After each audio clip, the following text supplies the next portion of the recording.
All right, this is your works cited layout, MAL style. You're gonna notice a few things. You're gonna have some MAL formats that have the title of the web page or the title of the article.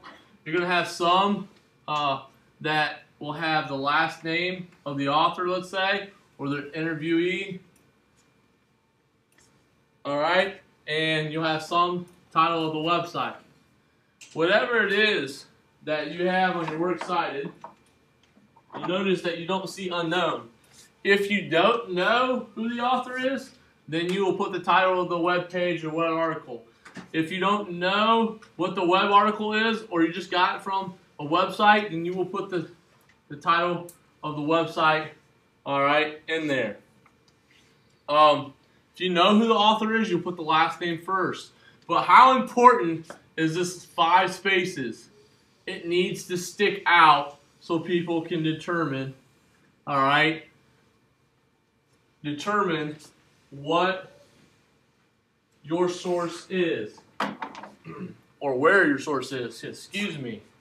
Now, one of the things that you're going to see, all right, is this is going to be incorporated into your writing, all right? Not only will the standard 5 spaces, the second and third line indents, okay, the alphabetized works cited page be there, but if you have an example from your paper, like for instance, if we did U.S. global warming, all right, we don't know the author, but we know we have this, all right, and we got it from this website, let's just say, Yahoo, all right. I already saved it, this wasn't here earlier, but we should have a footnote, okay, in the article. Why should we have a footnote in the article, in parentheses, of the web title of the web page or the actual article? Well, it's because we have a statistic that did not come from our brains. If we have something that's a statistic that did not come from our brains, that's helping our paper, gives a specific year or a statistic that is not paraphrased, all right, then we need to put in a footnote, okay, or a credit. Let's just call it that since it's only 7th grade. But what we need to do also is understand that it doesn't always have to be quoted, all right? You don't always have to put quotations around it.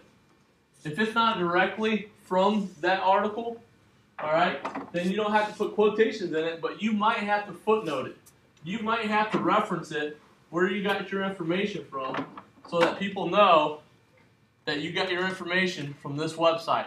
This statistic came from this website. Even though it's not quoted word for word, it's paraphrased the way you wanted it, then that's what you need to do, okay?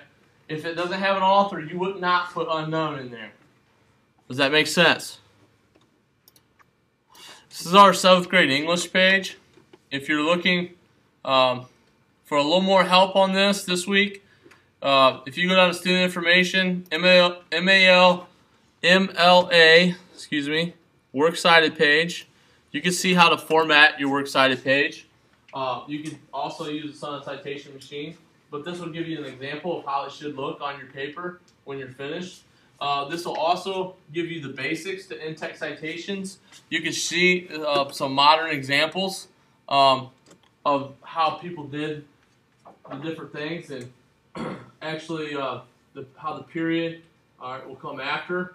How if they have the author's name in the text first, okay, and it's quoted, then you would not include it in your parentheses.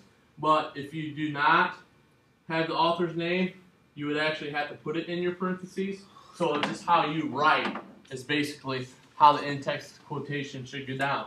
Now, it'll go all the way down for like print sources, well-known authors. It'll go down for everything that you could possibly need. This is a great, you can see over here, this is something to keep in high school as well. I would deagle this, okay? MLA is what you'll be writing mostly in high school. This is something I teach my 8th graders to use as much as possible. and it's right there on your 7th grade page. We need to get